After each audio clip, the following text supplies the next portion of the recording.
Hello friend, कैसे हैं आप लोग। तो आइए आज के टॉपिक में हम विस्तार से बात करने वाले हैं मुगल कौन थे से आज हम चालू करेंगे। ऐसे देखा जाए मुगल नाम तो एक है, लेकिन ये दो लोगों के वंशज थे।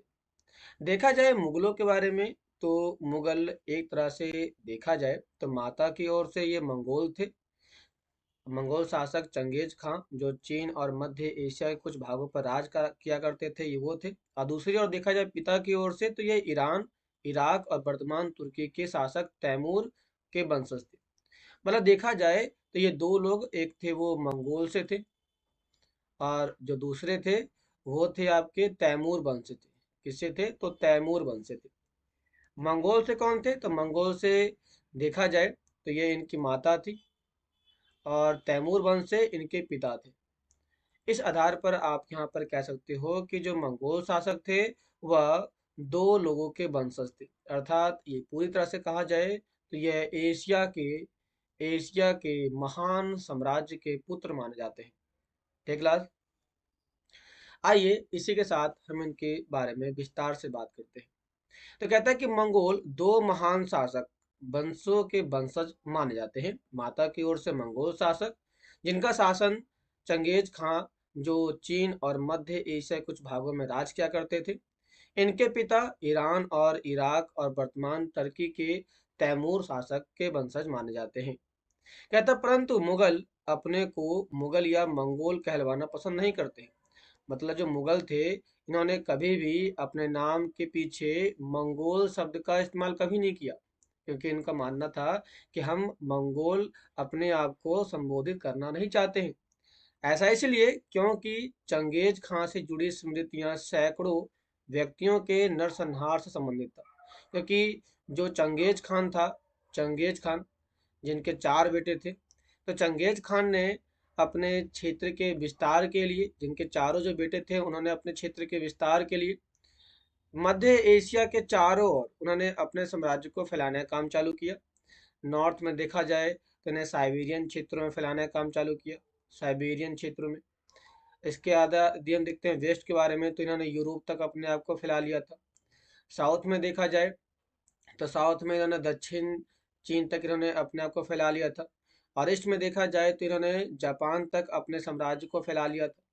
इस प्रकार से देखा जा सकता है कि इन्होंने बड़े स्केल पर अपने साम्राज्य का विस्तार किया और जो भी बीच में इनके खिलाफ अपना सिर उठाने की कोशिश किया, उन सभी को इन्होंने मार देने का काम किया था। यही स्मृतियां मंगोल के प्रतियोगी उज्बेकों से भी संबंधित थे। दूसरी तरफ देखा जाए तो जो मुगल थे वो तैमूर के वंशज होने पर गर्व का अनुभव करते थे। ज्यादा इसलिए क्योंकि उनके इस महान पूर्वज ने 1398 में दिल्ली पर कब्जा कर लिया था। मतलब कि इनका शासन काल या फिर इनके शासन की शुरुआत की यदि बात करते हैं तो 1398 से ही देखने को मिल जाता है। तो आइए हम चालू करते हैं मंगोल के थोड़ा सा प्राचीन इतिहास के बारे में बात करते हैं। तो क्लास मंगोल के इतिहास की शुरुआत करें तो मंगोल के इतिहास के संबंध में सबसे पहला पॉइंट आता है कि प्रारंभिक 1500 के आसपास तैमूरी वंश के राजकुमार बाबर के द्वारा उमेरिड साम्राज्य के नींव पर स्थापना हुई और उन्हें द्वार पर कब्जा किया।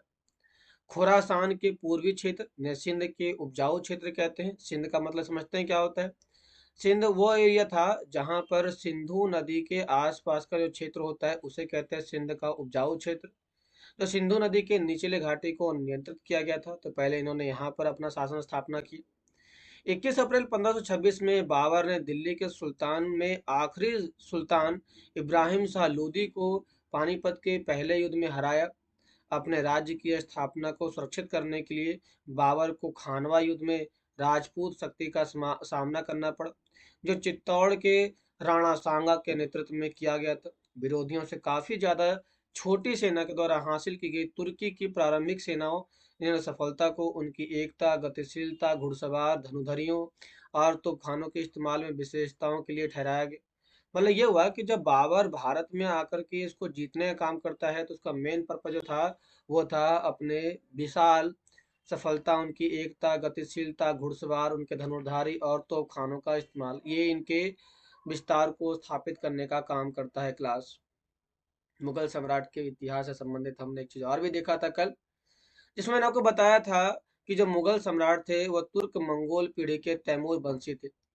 इनके अति परिष्कृत मिशनरी हिंदी फारसी संस्कृत को विकसित किया गया था। 1700 के आसपास इन्होंने अपनी शक्ति की ऊंचाई पर भारतीय उपमहाद्वीप के बहुत बड़े भागों पर इन्होंने नियंत्रण करना चालू कर दिया था। वर्तमान में बांग्लादेश से इनका स्थान बलूचिस्तान तक फैला हुआ था। उत्तर में कश्मीर से दक्षिण में कावी तक फैला हुआ था। इस प्रकार से देखा जाए तो 1725 ईस्वी तक आते आते इनकी शक्ति बहुत तेजी से बढ़ना चालू हो चुकी थी और अंततः उत्तराधिकारियों के कलह, कृषि संकट की वजह से स्थानीय विद्रोह, धार्मिक असहिष्णुता का उत्प्रेरक होने लगा। अब ब्रिटिश उपनिवेशवाद के कमजोर होने के कारण बहादुर शाह जफर के शासनकाल में इनका साम्राज्य खत्म हो जाता है। तो ये बात करते हैं इनके संबंध में कुछ और खास विशेषताओं के बारे में जो इनके चित्रों से हमें कुछ जानकारी देती है। कहता है कि तैमूर, उसके उत्तराधिकारी और मुगल सम्राटों का एक लघु चित्र। मध्य में तैमूर है और उसके दाहिनी ओर उनका पुत्र मीरन शाह। कौन है? मीरन शाह है। देखो कहता है क्या, जो प्रथम मुगल सम्राट बाबर का लड़क दादा था। सॉरी, लड़क दादा का मतलब होता है उस समय के उनके दादा माने जाते थे, जो लड़के थे उस समय के दादा थे उनके। उसके बाद उसके अबू सैद मतलब कि बाबर के दादा थे। तैमूर के बाईं ओर सुल्तान मोहम्मद मिर्जा, जो बाबर के परदादा थे। और उमर शेख, बाबर के पिता, मतलब कि बाबर के पिता का नाम क्या था? उमर शेख था। तैमूर की दाहिनी और तीसरी, चौथी और पांचवें व्यक्ति मुगल सम्राट बाबर, अकबर और शाहजहां है। और उनकी दाईं ओर उसी क्रम में हुमायूं, जहांगीर और औरंगजेब। मतलब कि आप जो देख रहे हैं कहीं ना कहीं ये पूरा का पूरा जो है वह तैमूर वंश है। क्या है? तो तैमूर वंश के बारे में बताया गया कि तैमूर वंश कौन कौन से थे। तो ये सभी के सभी जो आप देख रहे हो ना, ये सभी के सभी तैमूर वंशज के ही माने गए थे और तैमूर वंश की स्थापना इन्हीं के माध्यम से की जाती है। तो क्लास आपको समझ में आ चुका होगा कि मुगल कौन थे, मुगल कहाँ से आए थे, किस प्रकार से उनकी स्थापना की गई थी। इसके बारे में आपको विस्तार से समझ में आ चुका होगा। उन्होंने अपनी वंशावली का प्रदर्शन चित्र बनाकर किया। प्रत्येक मुगल शासक ने तैमूर के साथ अपना चित्र बनवाया। चित्र एक को देखिए, जो तैमूर और मुगलों की समूह में तस्वीर प्रस्तुत करती है। जैसे कि देखो, ये जो आप चित्र देख रहे हो, यह मुगलों की तस्वीर बताती है कि ये किस प्रकार से समूह में अपने फोटो खिंचवाने का काम किया करते थे। चित्र दो हो गया। तो क्लास इस प्रकार के चित्र देखने को मिलते हैं। ये चित्र बताते हैं कि मुगलों के अंदर एकता कितनी ज्यादा देखने को मिल जाती है। हम इसके बाद बात करेंगे मुगल सैन्य अभियान के बारे में कि मुगलों ने किस प्रकार से अपने सैन्य अभियान को बढ़ावा दिया, प्रमोट किया, कौन कौन से राजा आए, किस प्रकार से उन्होंने अपने शासन को बढ़ावा दिया, प्रमोट किया। ऐसे चीजों के बारे में हम इसके नेक्स्ट वीडियो में विस्तार से बात करेंगे। क्लास तो आज के लिए इतना ही। हम मिलते हैं नेक्स्ट क्लास में मुगल सैन्य अभियान के साथ। तो आज के लिए धन्यवाद। यदि वीडियो आपको अच्छा लगा हो, लाइक से सब्सक्राइब कीजिए और मिलते हैं नेक्स्ट क्लास में। क्लास